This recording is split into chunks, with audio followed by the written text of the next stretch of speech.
কয়েক সপ্তাহ আগেও যখন মধ্যপ্রাচ্যের আকাশে যুদ্ধের কালো মেঘ ঘনিয়ে উঠছিল, তখন কেউ ভাবেনি পরিস্থিতি এত দ্রুত বদলে যাবে। হামলা পাল্টা হামলা আর যুদ্ধের শঙ্কার মধ্যেই এবার মুখোমুখি সংঘাতের পথ ছেড়ে আলোচনার টেবিলে বসেছে যুক্তরাষ্ট্র ও ইরান।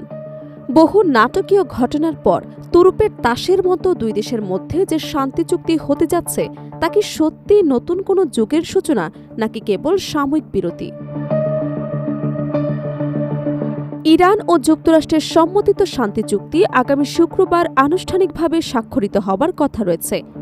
দীর্ঘদিনের উত্তেজনা, সামরিক সংঘাত ও অর্থনৈতিক চাপের পর এই সমঝোতাকে মধ্যপ্রাচ্যের রাজনৈতিক অঙ্গনে একটি গুরুত্বপূর্ণ ঘটনা হিসেবে দেখা হচ্ছে। তবে বিশ্লেষকদের প্রশ্ন, এই চুক্তিকে কেবল তাৎক্ষণিক সংকট মোকাবিলার উপায়, নাকি এটি দুই দেশের দীর্ঘমেয়াদী বিরোধ নিষ্পত্তির পথ খুলে দেবে? বিবিসির মার্কিন পররাষ্ট্র দপ্তর বিষয়ক সংবাদদাতা টম ব্যাটম্যানের মতে, এই চুক্তি হবার পেছনে উভয় পক্ষের বাস্তব প্রয়োজনীয়তা বড় ভূমিকা রেখেছে। সাম্প্রতিক মাসগুলোতে আন্তর্জাতিক বাজারে জ্বালানি তেলের দাম ধারাবাহিকভাবে বৃদ্ধি পেয়েছে। এর ফলে যুক্তরাষ্ট্রে মূল্যস্ফীতির চাপ আরও বেড়ে যায়, যা প্রেসিডেন্ট ডোনাল্ড ট্রাম্প প্রশাসনের জন্য রাজনৈতিক ও অর্থনৈতিক চ্যালেঞ্জ তৈরি করে। অন্যদিকে দীর্ঘমেয়াদী আন্তর্জাতিক নিষেধাজ্ঞা ও অর্থনৈতিক চাপের কারণে ইরানের অর্থনীতি সংকটময় অবস্থার মধ্যে দিয়ে যাচ্ছিল। দেশটির বৈদেশিক বাণিজ্য বাধাগ্রস্ত হয় এবং যুক্তরাষ্ট্রের নৌ অবরোধ জোরদার হওয়ায় গুরুত্বপূর্ণ বন্দর কার্যক্রমও চাপের মুখে পড়ে। ফলে উভয় পক্ষই এমন একটি সমঝোতার প্রয়োজন অনুভব করছিল, যা অন্তত স্বল্পমেয়াদী উত্তেজনা কমিয়ে পরিস্থিতিকে নিয়ন্ত্রণ রাখতে পারে। চুক্তির মূল উদ্দেশ্য হল গত ৮ এপ্রিল কার্যকর হওয়া যুদ্ধবিরতির সময়সীমা ও কার্যকারিতা বৃদ্ধি করা। নতুন সমঝোতার আওতায় আগামী ৭ দিন উভয় দেশ কোনো ধরনের শত্রুতামূলক কর্মকাণ্ডে জড়াবে না বলে অঙ্গীকার করেছে।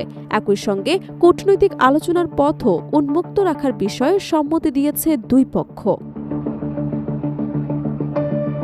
চুক্তির অংশ হিসেবে ইরান হরমুজ প্রণালীতে তার নিয়ন্ত্রণমূলক অবস্থান কিছুটা শিথিল করবে বলে জানা গেছে। বিশ্বের অন্যতম গুরুত্বপূর্ণ জ্বালানি পরিবহন পথ হিসেবে পরিচিত এই প্রণালী দিয়ে প্রতিদিন বিপুল পরিমাণ তেল পরিবহন করা হয়।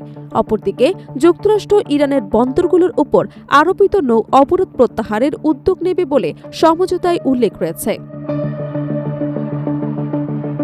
তবে চুক্তির পূর্ণাঙ্গ বিবরণ এখনও প্রকাশ করা হয়নি। ট্রাম্প প্রশাসন গত সপ্তাহে সীমিত কিছু তথ্য প্রকাশ করলেও গুরুত্বপূর্ণ অনেক বিষয় এখনও অমীমাংসিত রয়েছে, বিশেষ করে যে কারণগুলো দেখিয়ে যুক্তরাষ্ট্র প্রথমে ইরানের বিরুদ্ধে সামরিক পদক্ষেপ নিয়েছিল এবং যার জবাবে তেহরান কঠোর প্রতিক্রিয়া জানিয়েছিল। সেসব মূল বিরোধের কোনো চূড়ান্ত সমাধান এই চুক্তিতে অন্তর্ভুক্ত হয়েছে বলে এখন পর্যন্ত স্পষ্ট নয়। বিশ্লেষকদের মতে, উভয় পক্ষই রাজনৈতিকভাবে এই সমঝোতাকে নিজেদের সাফল্য হিসেবে তুলে ধরার চেষ্টা করবে। ট্রাম্প প্রশাসনের অন্যতম প্রধান লক্ষ্য হচ্ছে ইরানের পারমাণবিক কর্মসূচির উপর দীর্ঘমেয়াদী এবং আন্তর্জাতিকভাবে যাচাইযোগ্য নিয়ন্ত্রণ প্রতিষ্ঠা করা। ওয়াশিংটন চায় অন্তত 2 দশকের জন্য ইউরেনিয়াম সমৃদ্ধকরণ কার্যক্রম কঠোরভাবে সীমিত রাখা হোক। অন্যদিকে তেহরানের প্রধান অগ্রাধিকার হল অর্থনৈতিক নিষেধাজ্ঞা শিথিল করা এবং বিদেশে আটকে থাকা তেল বিক্রির বিপুল অর্থ প্রবেশাধিকার পাওয়া। ইরান দীর্ঘদিন ধরেই যুক্তি দিয়ে আসছে যে অর্থনৈতিক চাপ কমানো ছাড়া কোনো স্থায়ী সমঝোতা সম্ভব নয়। এই দুই বিষয়ের মধ্যে কোনটি আগে বাস্তবায়িত হবে তা নিয়ে বহু বছর ধরে আলোচনা অচলাবস্থায় রয়েছে। বর্তমান চুক্তিতে ভবিষ্যৎ আলোচনার জন্য কিছু প্রতিশ্রুতি রাখা হয়েছে বলে ধারণা করা হলেও এখন পর্যন্ত প্রকাশিত তথ্য অনুযায়ী বড় ধরনের কোনো সমাধান অর্জিত হয়নি। এদিকে ইসরায়েল এবং যুক্তরাষ্ট্রের কট্টরপন্থী রিপাবলিকান নেতারাও চূড়ান্ত চুক্তি নিয়ে নিজেদের উদ্বেগ প্রকাশ করেছেন।